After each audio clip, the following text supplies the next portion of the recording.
Assalamualaikum warahmatullahi wabarakatuh. Video ini saya buat untuk mahasiswa kelas malam yang mengambil mata kuliah sistem komunikasi yang tidak bisa ikut perkuliahan di kelas ataupun perkuliahan sinkron.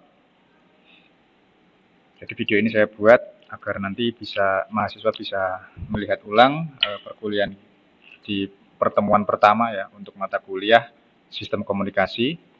Mata kuliah ini mempunyai bobot 2 SKS ya. 2 SKS dan ini merupakan mata kuliah berbasis proyek. Sehingga nanti untuk persentase dari masing-masing komponen penilaiannya juga yang mendominasi adalah pengerjaan proyek serta aktivitas partisipatif. Jadi bisa dilihat di sini bahwa UTS persentasenya hanya 10%. Berupa ujian tertulis UTS ini hanya 10%, kemudian UAS juga hanya 10%. Sedangkan untuk presentasi, kemudian pengerjaan proyek dan juga makalah atau laporan dari hasil proyek ini sebesar 60% yang mendominasi dari keseluruhan penilaian dari keenam komponen ini. Kemudian untuk kuis kecil yaitu 5%, kemudian tugas 10%. Aktivitas partisipatif ini semestinya juga gabungan ya, di dalam bisa dinilai dari ketika saat presentasi, kemudian dari kehadiran mahasiswa, bahwa di semester ini dan selanjutnya kebijakan untuk kehadiran mahasiswa ini minimal 75% ya.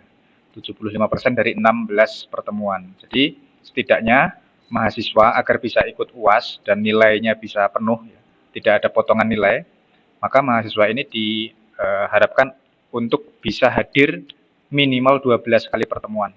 Syukur-syukur bisa 16 kali pertemuan tanpa bolong gitu ya.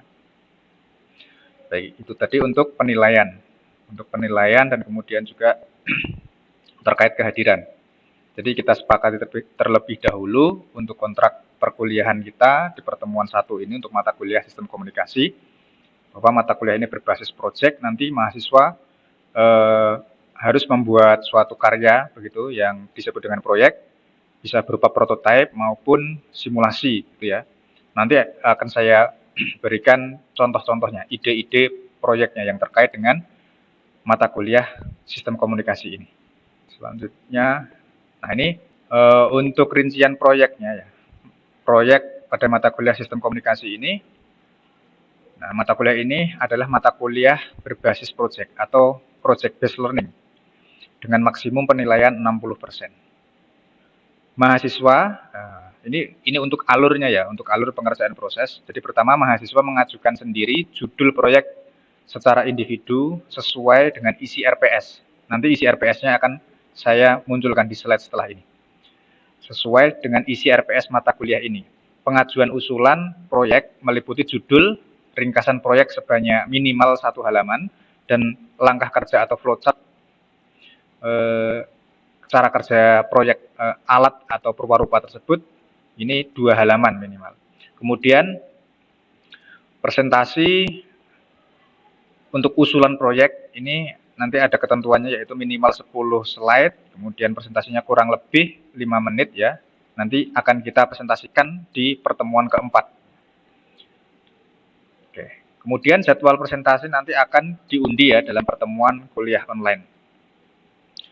Presentasi akhir proyek final, nah ini juga ada presentasi akhir ya. Jadi kalau yang ini tadi adalah presentasi usulan, kemudian kalau ini presentasi ketika proyeknya sudah selesai dibuat, sudah final. Ini dilakukan melalui rekaman ya.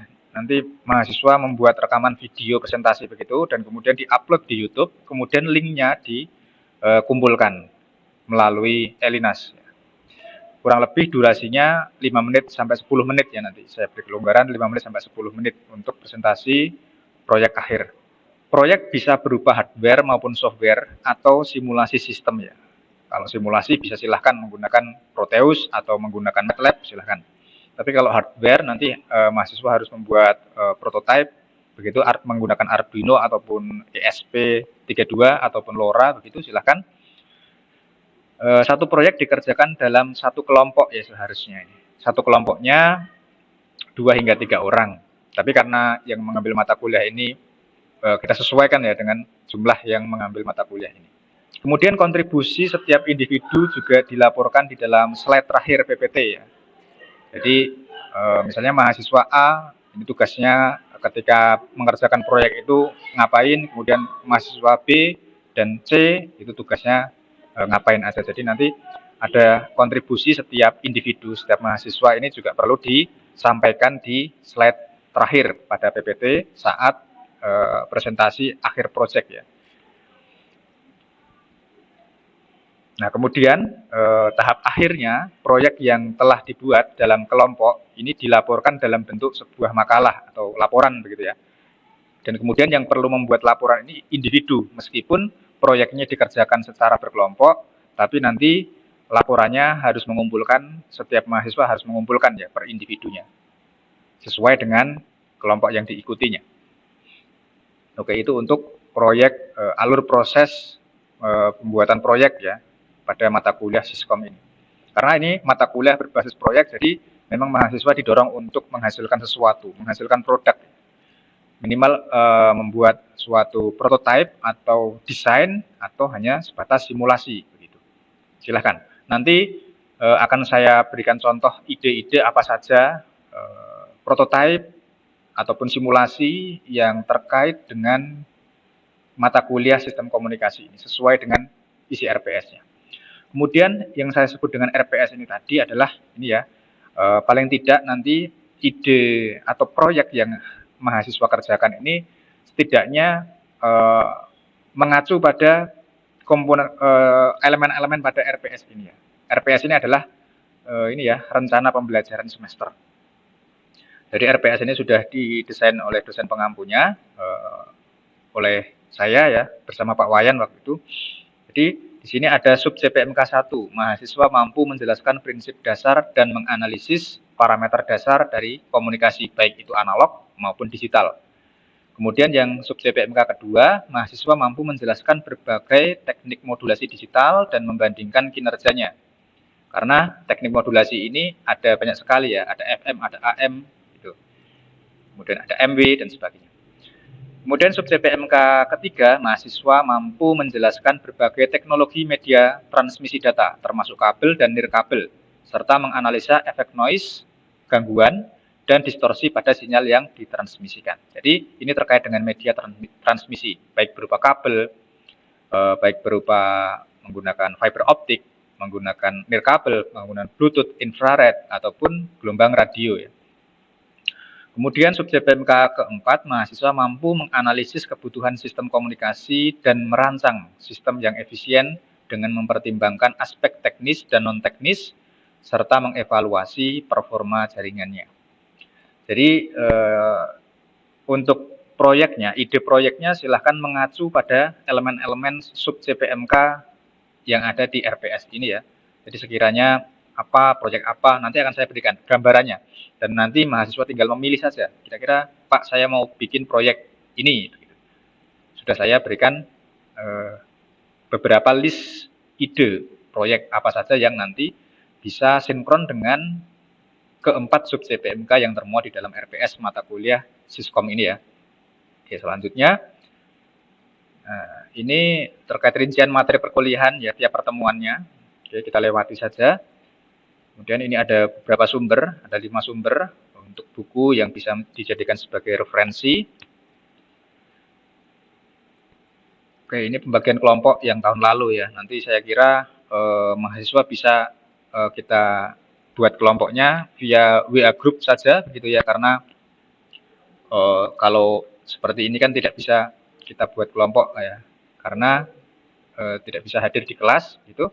Nanti kita bisa buat kelompoknya di WA group saja, WA group sistem komunikasi. Oke, untuk pertemuan satu ini kita akan mempelajari pengantar dari sistem komunikasi, dan capaiannya untuk pertemuan pertama ini adalah memahami konsep dasar diagram blok sistem komunikasi dan perkembangannya. Nah, kita kenalan dulu dengan sistem komunikasi. Sistem komunikasi merupakan proses pertukaran informasi antara dua atau lebih titik poin ya, titik poin. Jadi kalau sistem komunikasi itu adalah pertukaran informasi, pertukaran data antara dua, minimal ada dua, karena kita komunikasi kan melibatkan lebih dari satu titik ya, atau bahkan bisa lebih dari 2 gitu ya, lebih dari 2 titik atau poin. Terdiri atas pengirim, medium propagasi, dan penerima. Nah, di sini ada 3 elemen ya.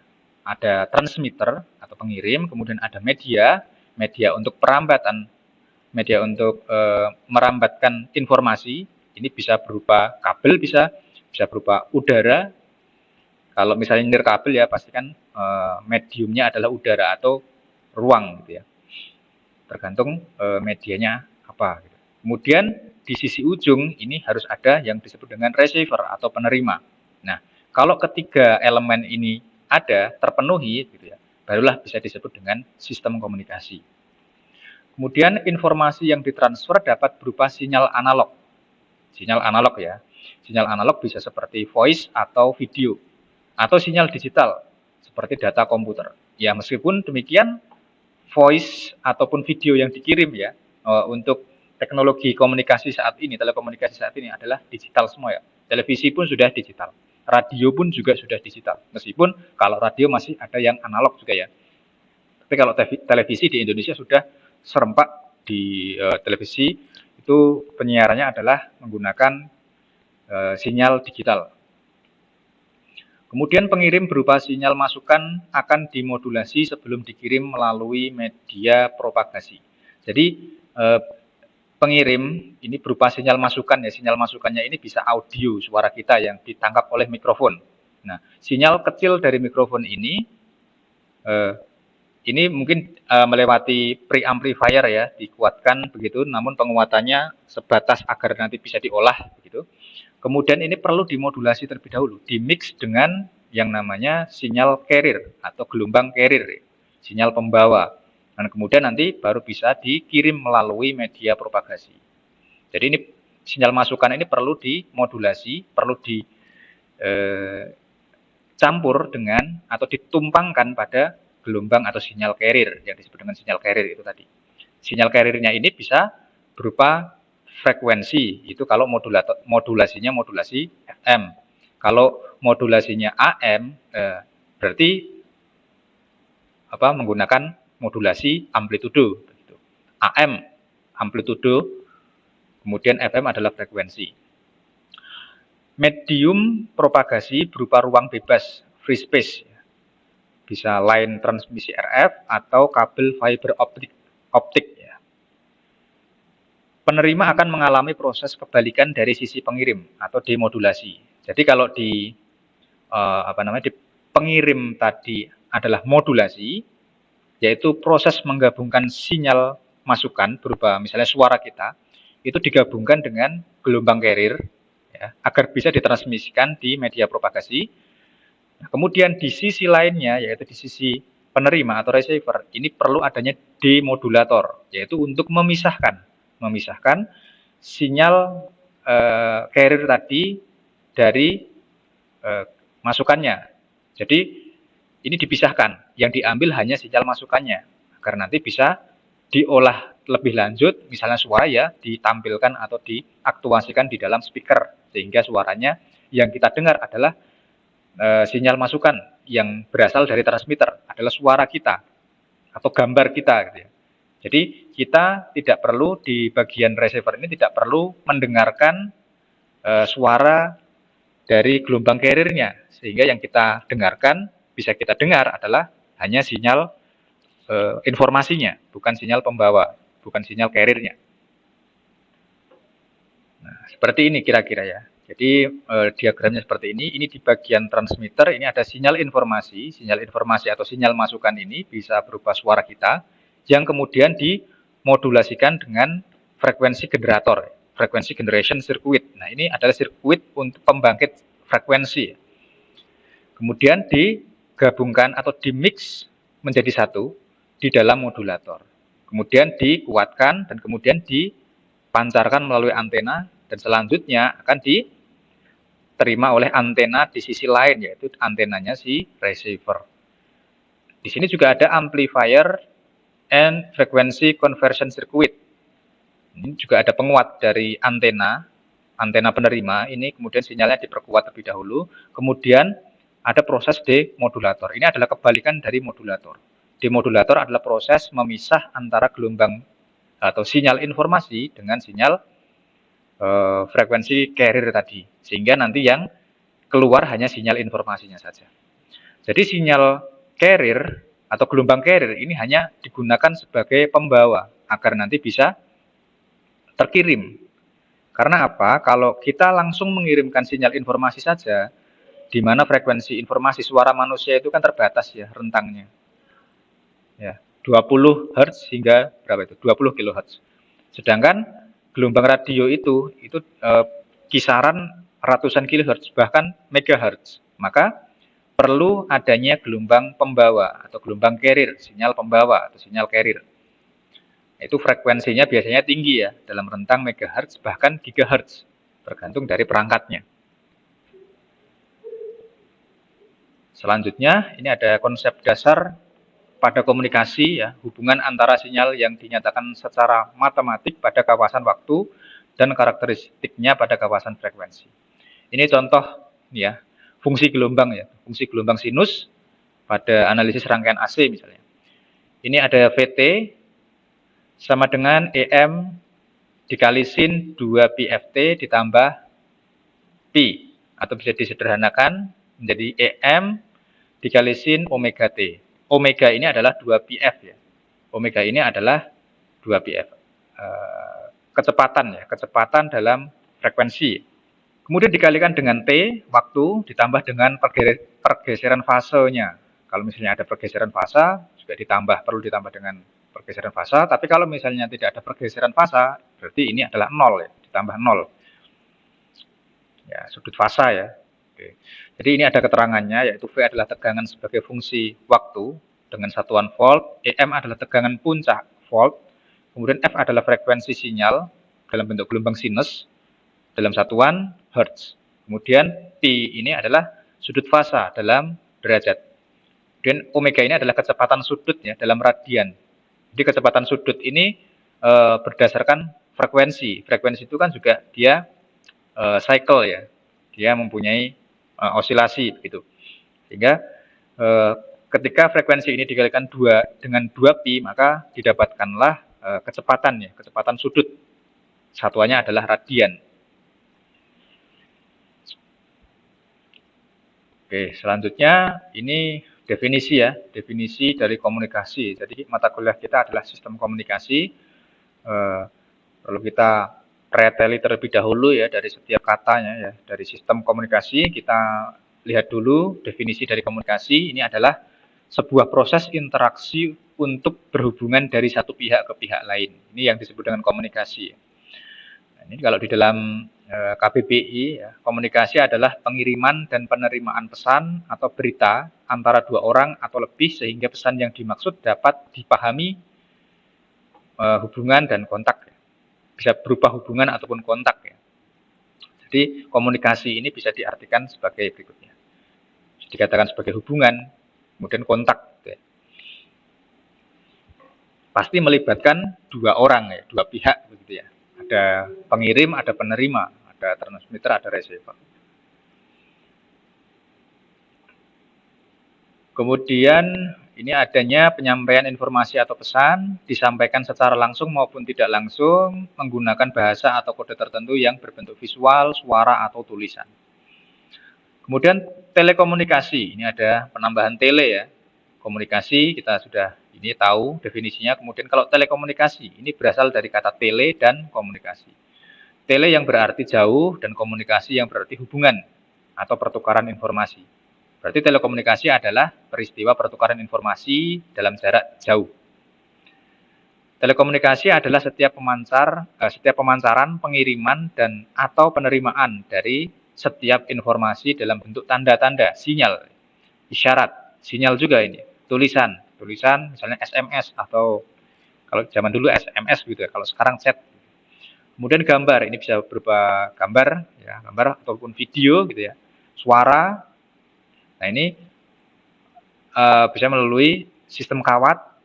Ini untuk media transmisinya ya atau media propagasinya. Bisa melalui sistem kawat, pengkabelan ataupun optik menggunakan fiber optik ataupun cahaya tampak ataupun cahaya infrared. Kemudian radio atau sistem elektromagnetik. Nah, kemudian sistem. Sistem ini merupakan kesatuan yang terdiri dari ada input, ada proses, ada output. Nah, harus ada 3 ini. Kalau satu saja nggak ada, berarti bukan disebut dengan sistem ya. Jadi sistem itu harus ada input, ada masukan, sinyal masukan misalnya. Kemudian prosesnya ini bisa apa saja. Misalnya dikuatkankah, atau dimodulasi, atau difilter, dan sebagainya. Kemudian outputnya ini adalah hasil dari input yang sudah diproses, atau input yang sudah dimanipulasi oleh komponen proses di dalam, subsistem proses di dalam. Sehingga kita bisa mendapatkan output yang sudah terproses, sudah termodifikasi misalnya. Gitu ya. Tergantung prosesnya ini apa gitu ya. Bisa penguatan, bisa penyaringan, bisa modulasi ataupun demodulasi. Dengan demikian, sistem telekomunikasi adalah suatu kesatuan yang terdiri dari bagian-bagian yang lebih kecil yang saling berinteraksi untuk mencapai tujuan tertentu, yaitu pertukaran informasi. Sistem komunikasi atau communication engineering adalah seluruh unsur atau elemen baik infrastruktur komunikasi, perangkat komunikasi, sarana dan prasarana komunikasi maupun penyelenggara komunikasi, sehingga komunikasi jarak dekat dan jarak jauh ini dapat dilakukan. Kalau jarak dekat istilahnya adalah NFC ya, Near Field Communication. Kemudian kalau jarak jauh disebut dengan telecommunication. Nah, kalau kita sedang chattingan dengan seseorang ya, misalnya kita chattingan gitu ya. Ini sebenarnya kita saling mengirim dan saling menerima. Ini melalui media free space ya, melalui media ruang gitu ya, tanpa kabel. Karena di sini ada mediumnya ini adalah berupa BTS ya, yang menguatkan sinyal. Kemudian ini sebelah kanan ini ada skema dari sistem telekomunikasi. Ada transmitter dan ada receiver. Di sini ada mikrofon, yaitu alat untuk menangkap sinyal informasi berupa suara. Kemudian ini dimodulasi atau dicampur dengan frekuensi radio yang berosilasi. Dimodulasi, kemudian setelah itu baru dikuatkan, tentunya dikuatkan terlebih dahulu, kemudian baru ditransmisikan menggunakan antena melalui transmitting aerial. Jadi menggunakan transmisinya menggunakan udara, menggunakan ruang gitu ya. Kemudian di satu sisi lainnya ini juga ada aerial receiving juga, receiving aerial berupa antena dari perangkat penerima atau receiver. Nah, sinyal yang diterima oleh penerima ini kemudian dicun menggunakan sirkuit. Nah, ini fungsinya adalah untuk menyamakan frekuensi. Nah, kalau misalnya frekuensi radio frekuensi osilatornya ini adalah misalnya 10 kHz, maka agar bisa tune dengan pemancar yang 10 kHz tadi, maka di sisi receivernya juga di tune sebesar 10 kHz. Itu adalah hukum ini ya, hukum seperti garpu tala itu ya. Sehingga garpu tala yang mempunyai frekuensi yang sama, dia akan ikut bergetar ketika garpu tala yang satunya dengan frekuensi yang sama ini digetarkan. Nah, kemudian setelah ditune ini, kemudian masuk ke demodulator, yaitu proses pemisahan antara sinyal pembawa dan sinyal informasinya. Setelah terpisahkan antara sinyal pembawa dan sinyal informasinya, hanya sinyal informasinya saja yang diambil kemudian dikuatkan dan lalu diaktuasikan melalui speaker sehingga bisa kita dengar. Gitu, prosesnya seperti itu. Nah, kemudian ini juga ada komponen-komponen pokok sistem komunikasi, yaitu berupa pesan atau message. Ini adalah informasi berupa data yang dikirim atau diterima seperti suara, gambar, video, file, dan data berupa tulisan ataupun teks. Kemudian pengirim atau pemancar yang disebut dengan transmitter ini merubah informasi menjadi sinyal listrik atau elektromagnetik ataupun optik yang siap untuk dikirimkan. Kemudian media transmisinya apa? Media transmisinya ini adalah alat yang berfungsi untuk mengirimkan sinyal dari pengirim kepada penerima. Misalnya bisa kabel tembaga, kabel fiber optik, kemudian juga udara atau ruang. Ini kalau misalnya wireless atau nirkabel. Terkadang karena jarak yang jauh, maka sinyal diubah lagi atau dimodulasi agar dapat dikirim dengan lebih baik. Kemudian ada aturan atau protokol, mekanisme atau aturan yang harus disepakati atau dipahami bersama dalam pengiriman atau pentransmisian dan penerimaan informasi. Kemudian penerima atau receiver ini merubah kembali sinyal menjadi informasi atau pesan. Ya, tadi sudah kita lihat ya diagram alur dari cara kerja atau prinsip kerja sistem telekomunikasi, mulai dari transmitter hingga receiver. Oke, kita lanjutkan. Nah, ini ada beberapa media transmisi ya. Media transmisi ini dibagi menjadi dua, yaitu guided media. Guided media ini adalah media yang ada jalurnya, gitu ya, seperti kabel ya. Seperti kabel menggunakan kabel twisted pair cable, kemudian coaxial cable maupun optical fiber cable. Nah, ini adalah guided media ya. Ini berupa kabel. Media yang sudah ada jalurnya, jalur berupa kabel gitu ya. Berarti ini adalah media yang menggunakan kabel. Kemudian ada juga yang unguided media. Ya, ini bisa menggunakan gelombang radio, gelombang mikro, kemudian infrared juga. Nah, ini ada microwave, ada satelit, kemudian ada radio waves dan infrared. Ini prinsip kerja sistem komunikasi ya. Proses komunikasi diawali dengan sebuah pesan atau informasi yang harus dikirimkan dari individu atau perangkat satu ke perangkat lain. Jadi ini harus ada diawali dengan sebuah pesan dulu atau sinyal informasi terlebih dahulu. Kemudian pesan atau informasi tersebut selanjutnya dikonversi ke dalam bentuk biner ataupun bit yang selanjutnya bit tersebut dienkode menjadi sinyal. Ini kalau digital ya. Proses ini terjadi pada perangkat encoder. Jadi perlu di-encoder terlebih dahulu. Dikodekan dari sinyal informasi yang misalnya berupa suara, misalnya begitu ya, suara itu kan analog. Perlu dikonversi ke digital terlebih dahulu ya. Di-encoder, di-encoding terlebih dahulu menggunakan perangkat yang disebut dengan perangkat encoder. Sinyal tersebut kemudian oleh transmitter dipancarkan melalui media yang dipilih gitu ya. Tergantung medianya apa, guided media atau unguided media. Nah, di sini ada proses ya, ada proses berawal dari sumber informasi, kemudian oleh sistem pemancar ini dilakukan suatu encoding, konversi tadi ya, konversi misalnya dari analog ke digital, kemudian juga dimodulasi. Setelah itu kemudian disalurkan melalui media, baik itu menggunakan kabel ataupun nirkabel. Nah, di sini biasanya ada sumber gangguan ya, kalau misalnya kabel, meskipun menggunakan kabel, tetap ada gangguannya, bisa interferensi medan elektromagnetik dari kabel lainnya. Kemudian kalau udara, ini lebih parah lagi gangguannya ya, karena saluran udara, media dalam bentuk udara atau nirkabel ini gangguannya sangat rentan mendapatkan gangguan ya. Bisa berupa gelombang elektromagnetik atau mungkin gelombang radio lain yang mungkin frekuensinya mendekati sama, itu bisa mengganggu penyaluran dari informasi ini. Kemudian misalnya juga ada petir dan sebagainya, itu juga mengganggu. Kemudian kelembapan udara pun juga mempengaruhi dari proses penyaluran informasi tadi, sinyal-sinyal tadi. Kemudian selanjutnya masuk ke penerima. Di penerima ini ada yang disebut dengan decoding dan demodulasi.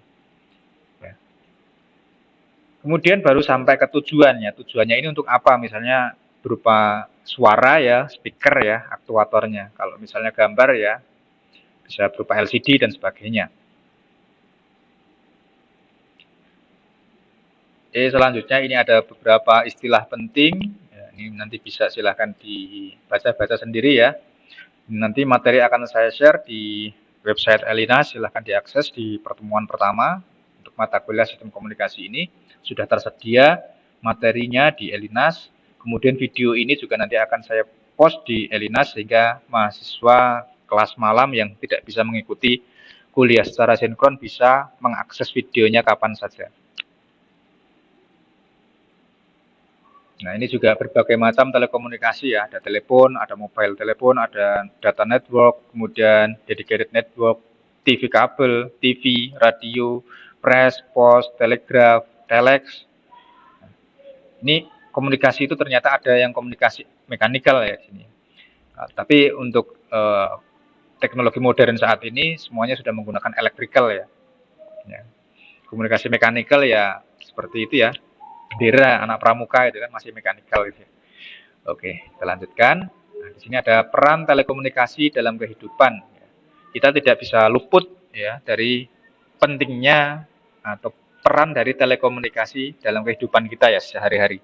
Setiap saat, setiap menit kita pasti melihat layar HP ya, layar ponsel ya. Kita selalu ngecek apakah ada chatting, apakah ada info di grup gitu ya. Kita tidak bisa lepas dari peran yang disebut dengan telekomunikasi ini. Karena memang manusia itu diciptakan ya memang kodratnya adalah makhluk sosial ya. Senantiasa ingin bersosial ya, baik melalui secara langsung tatap muka maupun jarak jauh. Nah, ini juga ada beberapa diagram telekomunikasi ya, baik berupa internet itu, online, ada online games, ini juga menggunakan apa namanya? Teknologi telekomunikasi. Kita kuliah secara online, baik itu secara sinkron menggunakan beberapa platform gitu ya. Kita bisa melakukan perkuliahan online secara sinkron berkat adanya teknologi sistem telekomunikasi. Nah, mungkin ini ya akan saya berikan tadi terkait dengan proyek-proyek, ide-ide proyek apa saja yang nanti bisa dibuat atau dirancang oleh mahasiswa. Saya tadi sudah membuat list beberapa ide proyek ya. Di sini ada beberapa ide proyek yang mungkin bisa menginspirasi mahasiswa agar kira-kira ide apa saja yang bisa nanti rekan-rekan mahasiswa rancang gitu ya. Nah, di sini ada beberapa ide proyek dari mata kuliah sistem komunikasi ini. Yang pertama, mungkin mahasiswa bisa merancang prototipe modulasi amplitudo ataupun modulasi frekuensi. Ini FM ya, ini AM ya, AM modulasi AM ataupun FM gitu ya. Sederhana dengan Arduino plus modul RF 433 MHz. Ini bisa mengirimkan sinyal suara sederhana ataupun musik begitu ya, menggunakan perangkat Arduino yang terintegrasi dengan modul RF 433 MHz. Ini bisa kita dapatkan di toko-toko elektronik ya. Arduino bisa kita beli secara offline maupun online di toko-toko elektronik sampai